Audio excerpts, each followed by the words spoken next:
آپ سب کو عید مبارک۔ عید ایک تہوار، ایک پیغام۔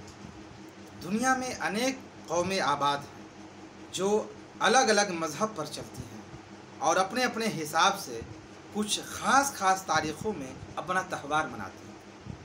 یہ تہوار طرح طرح کے ہوتے ہیں اور خوشی کے دنوں میں طرح طرح سے اس کا اظہار کیا جاتا ہے۔ جہاں تک ہم مسلمانوں کی بات ہے، ہمارے یہاں دو عیدیں منائی جاتی ہیں، ایک عید الفطر اور دوسری عید قربان۔ عید الفطر ایک ایسا پیارا اور پاکیزہ تہوار ہے جسے رمضان المبارک کے ختم پر شوال کی پہلی تاریخ کو پوری دنیا کے مسلمان مناتے ہیں اور رمضان شریف کے ایک ماہ کے روزوں کو پورا کرنے کے بعد اپنے مالک و رازق کا شکر ادا کرتے ہیں۔ ہم اچھی طرح جانتے ہیں کہ شکر کسی نعمت کے ملنے پر ہوتا ہے اور اللہ تعالیٰ کا شکر ادا کرنے کا بہترین طریقہ نماز ہے۔ اب ہم یہ کہیں تو بات غلط نہ ہوگی کہ عید ایک ایسا تہوار ہے جو شکرانے کی نماز ادا کرنے کے لیے منایا جاتا ہے۔ عید کا دن شکر الہی کا دن ہے اور خوشی و مسرت کا دن ہے۔ عید کا چاند نکلا نہیں، عید کی تیاری شروع ہو جاتی ہے۔ اللہ جس کو جتنا موقع دیتا ہے اسی حساب سے اس کے یہاں رمضان ہی سے عید کی تیاریاں ہونے لگتی ہیں۔ نئے نئے کپڑے تیار کرا لیے جاتے ہیں، نئے نئے جوتے کی خریداری بھی ہو جاتی ہے اور دوسرے ضروری سامان بھی پسند کے مطابق بازاروں سے آ جاتے ہیں۔ لیکن بڑوں کی بات الگ رہی۔ ہم بچوں اور بچیوں کو عید کا چاند دیکھتے ہی جو خوشی ہوتی ہے اور اپنے اپنے سامانوں کو ٹھیک طریقے سے رکھنے کی، جوتوں پر پالش کرنے کی، چھوٹے چھوٹے سامانوں کو دھونے دھلانے کی یا اپنی اپنی پسند اور شوق کے کچھ چھوٹے بڑے سامانوں کو لانے کی جیسی فکر اور جیسی تیاری شروع ہو جاتی ہے، اس کی مثال بھی نہیں مشکل ہے۔ یوں تو شادیوں میں بھی کچھ کم دھوم دھام اور تیاریاں دیکھنے کو نہیں ملتی اور کچھ کم مزہ نہیں آتا، مگر عید کی بات ہی نرالی ہے۔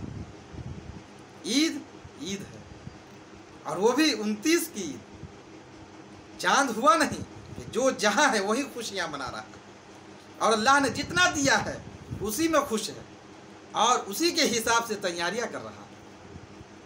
امی ہیں تو برتنوں ہی کو ٹھیک ٹھاک کر رہی ہیں تاکہ صبح سویرے ہی سیویاں تیار کرنے میں دیر اور دشواری نہ ہو۔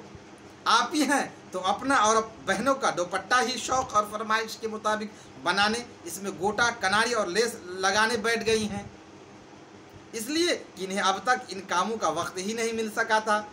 بھائی جان ہیں تو وہ کپڑوں پر استری کر رہے ہیں، کوئی اپنے جوتوں پر جلدی جلدی پالش لگا رہا ہے، کسی کو اور کوئی کام نہیں تو اپنے کپڑے ہی نکال کر دیکھتا ہے، اور اگر کسی کے کپڑے درزی کے یہاں ہوں تو بار بار تقاضے کو اس کے پاس جا رہا ہے۔ عید کی تیاریوں میں چوڑیوں اور مہندیوں کی بھی لڑکیوں کے بیچ بڑی بہار ہوتی ہے اور کبھی کبھی تو بڑوں سے ذرا سی پیار بھری ڈانٹ بھی سننے کو مل جاتی ہے، مگر عید ہے۔ عید کی تیاریوں کے مزے اور اس کی دھوم دھام کا مقابلہ کہاں۔ بڑے چاہے کچھ آرام کر لیں، کچھ عبادت میں بھی لگ جائیں، لیکن بچوں کے لیے تو لگ بھگ ساری رات بس تیاری میں ہی کٹ جاتی ہے۔